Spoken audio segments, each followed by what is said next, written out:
Second best, David Herbert Lawrence. Oh, I'm tired," Frances exclaimed petulantly, and in the same instant she dropped down on the turf, near the hedge bottom.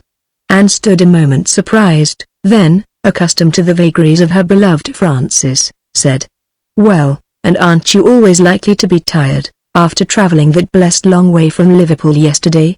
And she plumped down beside her sister. Anne was a wise young body of 14, very buxom, brimming with common sense. Frances was much older, about 23, and whimsical, spasmodic. She was the beauty and the clever child of the family. She plucked the goose-grass buttons from her dress in a nervous, desperate fashion. Her beautiful profile, looped above with black hair, warm with the dusky and scarlet complexion of a bear, was calm as a mask. Her thin brown hand plucked nervously. "It's not the journey," she said, objecting to Anne's obtuseness. Anne looked inquiringly at her darling. The young girl, in her self-confident, practical way, proceeded to reckon up this whimsical creature. But suddenly she found herself full in the eyes of Frances, felt two dark, hectic eyes flaring challenge at her, and she shrank away. Frances was peculiar for these great, exposed looks, which disconcerted people by their violence and their suddenness. "What's a matter, poor old duck?" asked Anne, as she folded the slight, wilful form of her sister in her arms. Frances laughed shakily, and nestled down for comfort on the budding breasts of the strong girl. "Oh, I'm only a bit tired," she murmured, on the point of tears. "Well, of course you are, what do you expect?" soothed Anne. It was a joke to Frances that Anne should play elder, almost mother to her.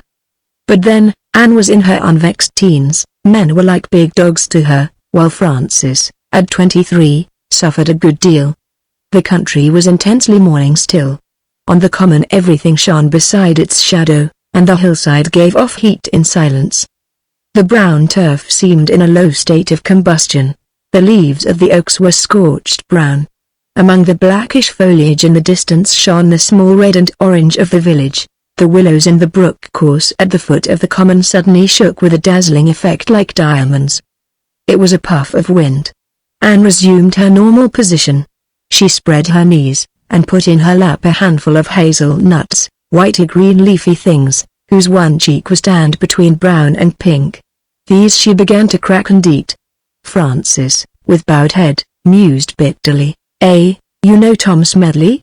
began the young girl, as she pulled a tight kernel out of its shell. "I suppose so," replied Frances sarcastically. "Well, he gave me a wild rabbit what he'd caught, to keep with my tame one and its living." "That's a good thing," said Frances, very detached and ironic. "Well, it is. He reckoned he'd take me to Ollerton Feast, but he never did. Look here. He took a servant from the rectory. I saw him, so he ought," said Frances. "No, he oughtn't. And I told him so.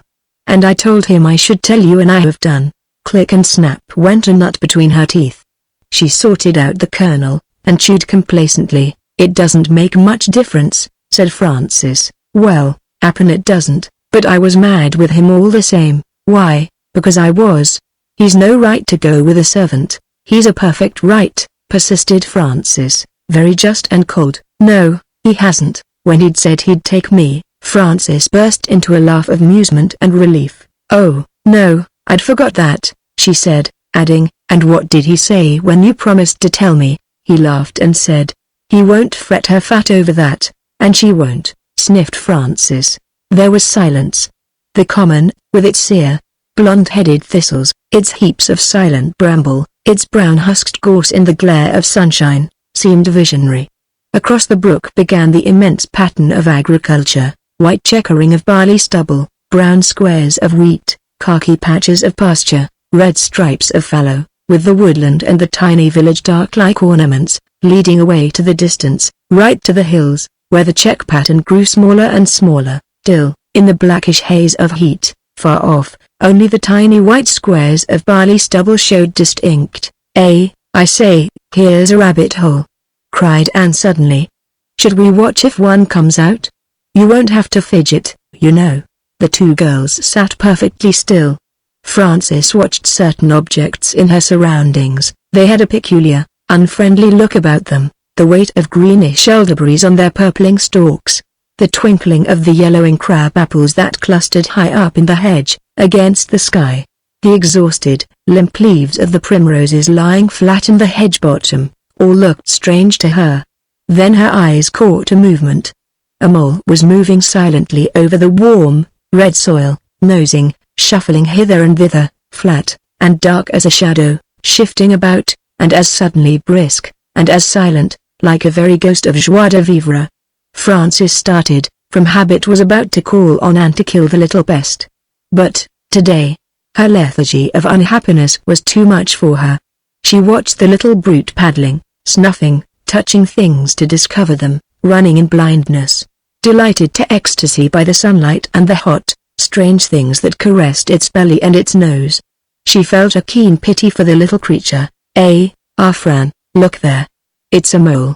Anne was on her feet, standing watching the dark, unconscious beast. Francis frowned with anxiety. It doesn't run off, does it? Said the young girl softly. Then she stealthily approached the creature. The mole paddled fumblingly away. In an instant Anne put her foot upon it, not too heavily. Francis could see the struggling, swimming movement of the little pink hands of the brute, the twisting and twitching of its pointed nose, as it wrestled under the sole of the boot. It does wriggle, said the bonny girl, knitting her brows in a frown at the eerie sensation. Then she bent down to look at her trap. Francis could now see, beyond the edge of the boot sole, the heaving of the velvet shoulders, the pitiful turning of the sightless face, the frantic rowing of the flat, pink hands. Kill the thing, she said, turning away her face. Oh, I'm not, laughed Anne, shrinking. You can, if you like. I don't like, said Francis, with quiet intensity. After several dabbling attempts, Anne succeeded in picking up the little animal by the scruff of its neck. It threw back its head, flung its long blind snout from side to side, the mouth open in a peculiar oblong, with tiny pinkish teeth at the edge. The blind, frantic mouth gaped and writhed. The body, heavy and clumsy, hung scarcely moving. Isn't it a snappy little thing? Observed Anne, twisting to avoid the teeth. What are you going to do with it? Asked Francis sharply. It's got to be killed. Look at the damage they do. I'll take it home and let Dada or somebody kill it. I'm not going to let it go. She swaddled the creature clumsily in her pocket handkerchief and sat down beside her sister. There was an interval of silence, during which Anne combated the efforts of the mole. You've not had much to say about Jimmy this time. Did you see him often in Liverpool? Anne asked suddenly. Once or twice, replied Francis, giving no sign of how the question troubled her. And aren't you sweet on him any more, then? I should think I'm not, seeing that he's engaged. Engaged? Jimmy Barras. Well, of all things. I never thought he'd get engaged. Why not? He's as much right as anybody else. Snapped Francis. Anne was fumbling with the mole. Happen so, she said at length, but I never thought Jimmy would, though. Why not?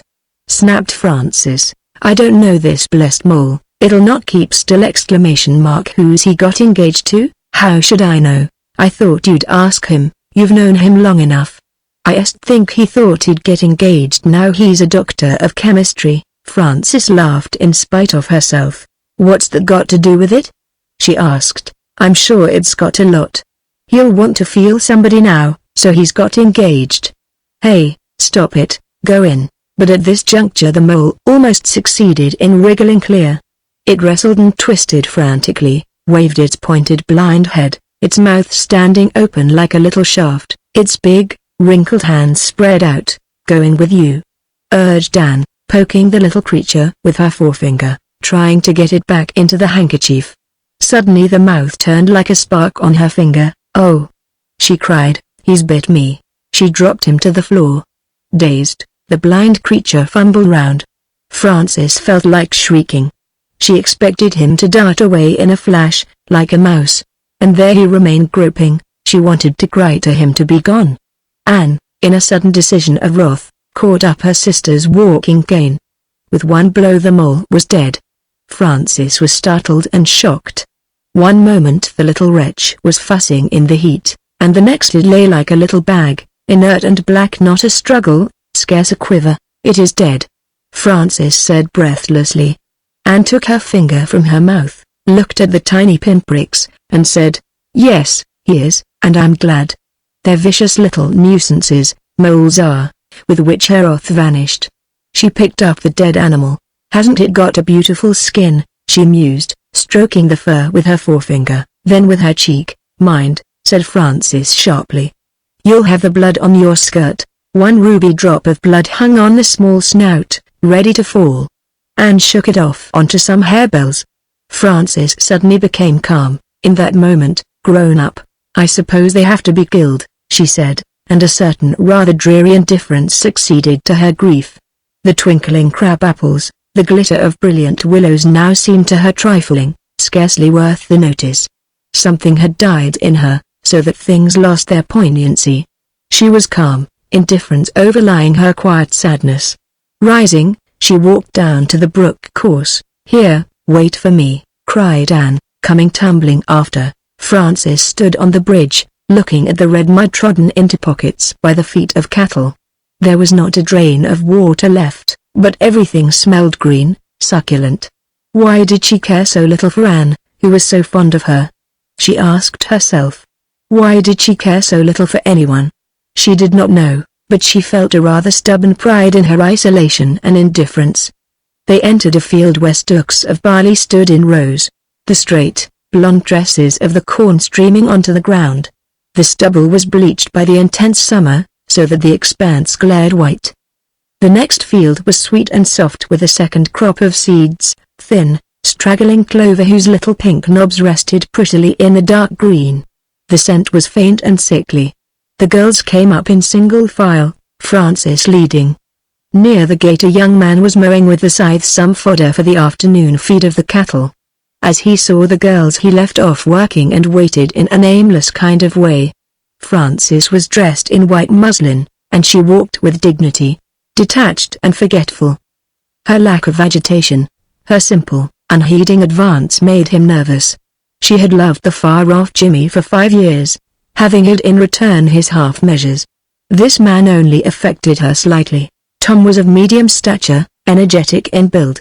His smooth, fair-skinned face was burned red, not brown, by the sun, and this ruddiness enhanced his appearance of good humor and easiness. Being a year older than Frances, he would have courted her long ago had she been so inclined.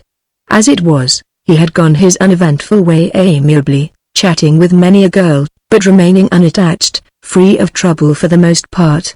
Only he knew he wanted a woman.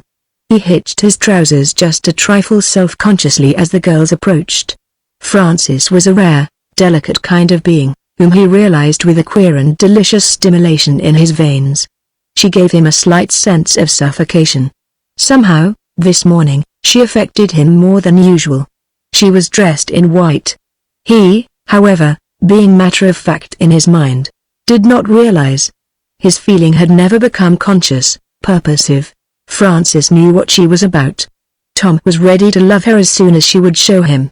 Now that she could not have Jimmy, she did not poignantly care. Still, she would have something. If she could not have the best Jimmy, whom she knew to be something of a snob, she would have the second best, Tom. She advanced rather indifferently. "You are back, then?" said Tom.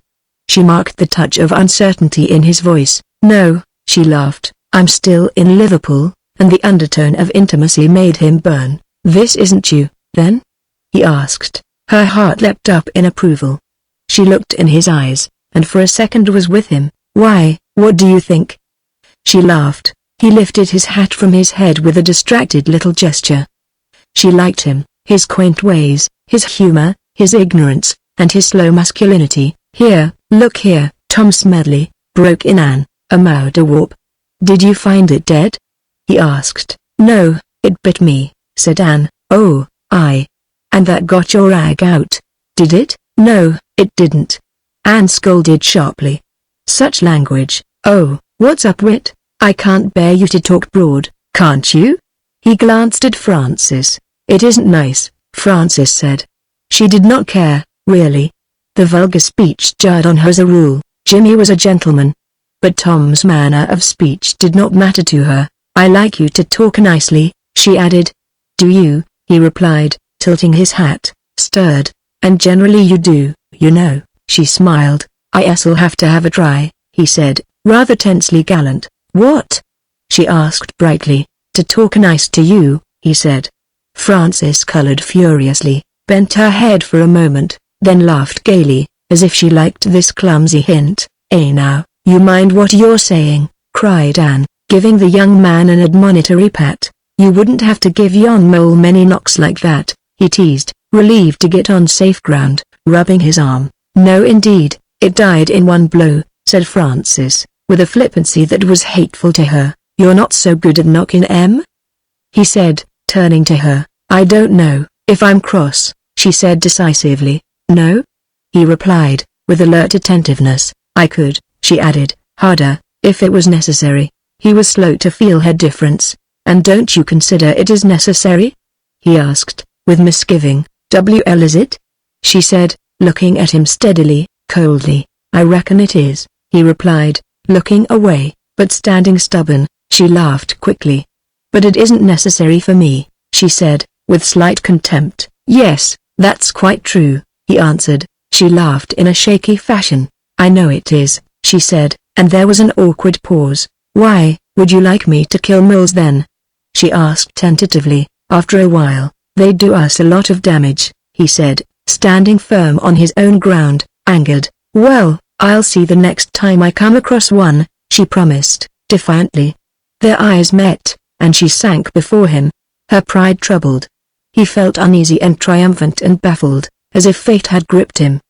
She smiled as she departed. Well, said Anne, as the sisters went through the wheat stubble, I don't know what you two's been jawing about, I'm sure, don't you?